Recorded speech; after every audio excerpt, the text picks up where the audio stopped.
Selamat malam pemirsa, apa kabar Anda? Senang sekali saya Vera Bahaswan kembali menjumpai Anda dalam program Top News. Langsung saja kita mulai, inilah Top News selengkapnya. Kita ke informasi pertama pemirsa, penculik seorang anak saat pulang sekolah berhasil dibekuk polisi usai petugas mendapat petunjuk dari kamera CCTV sekolah. Pada saat kejadian pelaku menjemput korban, kemudian pergi berboncengan menggunakan motor. Informasi lain pemirsa, diduga ingin memprovokasi untuk melakukan aksi tawuran. Sekelompok remaja bersenjata tajam menyerang pemukiman warga di kawasan Makassar, Jakarta Timur. Pemirsa, dua pengacara ternama Hotman Paris Hutapea dan Rasman Arif Nasution terlibat keributan di Pengadilan Negeri Jakarta Utara pada hari Kamis 6 Februari 2025. Keributan terjadi usai Rasman menghampiri Hotman di kursi saksi di tengah sidang kasus pencemaran nama baik yang dilaporkan Hotman terhadap Rasman. Pemirsa, beredar sebuah video ungkapan dari salah satu tersangka kasus tindak pidana narkoba yang diduga menyetor uang hasil penjualan barang haram ke sejumlah perwira Polri di kota Rantau Prapat, Kabupaten Labuhan Batu, Sumatera Utara. Di sisi lain, Kapolda Sumut Irjen Pol Wisnu Hermawan mengatakan kasus tersebut telah diusut Propam dan hasil pemeriksaan akan diumumkan secepatnya. Antrean pembelian LPG 3 kg hingga hari ini masih terjadi di sejumlah daerah di Tangerang, Banten. Meski telah antre berjam-jam, rupanya warga belum tentu bisa mendapatkan tabung gas LPG. Pemirsa, seorang ibu di Bangkalan, Madura, Jawa Timur melahirkan di dalam truk saat melintas di Jembatan Suramadu. Petugas Satlantas Polresta Bogor Kota, Dirlantas Polda Jawa Barat dan Komite Nasional Keselamatan Transportasi menggelar pemeriksaan rem cek terhadap truk maut yang menyebabkan kecelakaan beruntun di gerbang tol Ciawi 2 Bogor, Jawa Barat.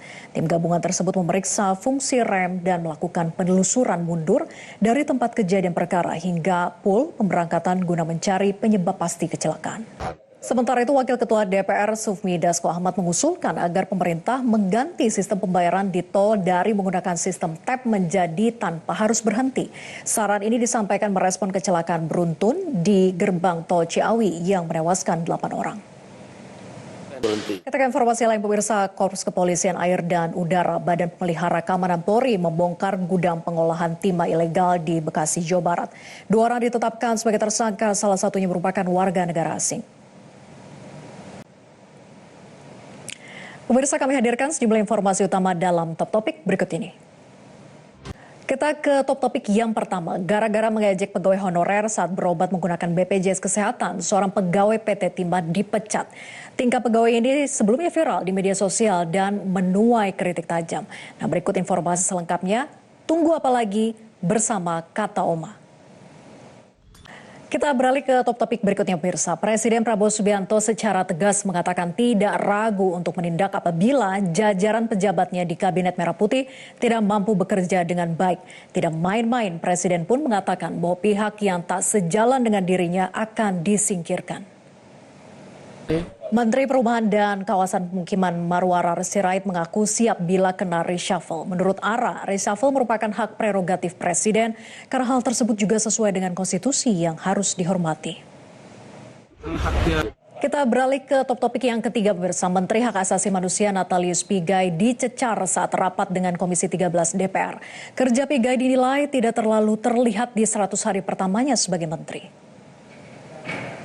Selain itu, Menteri HAM Natalius Pigai juga mengaku dirinya dan jajaran Kementerian HAM lain tak jarang bekerja hingga bermalam di kantor saat awal-awal berdirinya kementerian tersebut. Ia bahkan mengklaim Kementerian HAM sebagai kementerian yang paling cepat merampungkan struktur organisasi dan tata kelola di antara kementerian lainnya. Pemirsa, kita ke informasi malam ini. Ikatan Jurnalis Televisi Indonesia bersama orang tua Sahril Helmi memanjatkan doa bersama untuk keselamatan jurnalis Metro TV Sahril yang hingga kini masih dalam pencarian.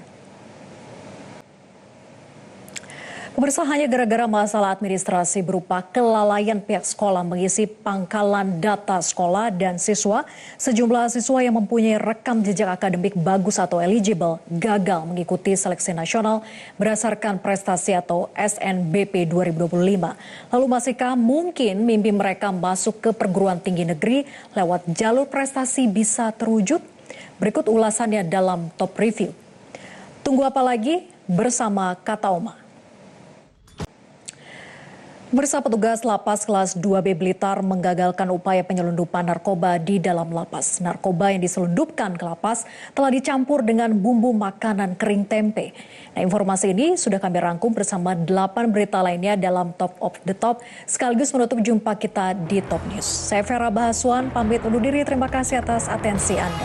Sampai jumpa.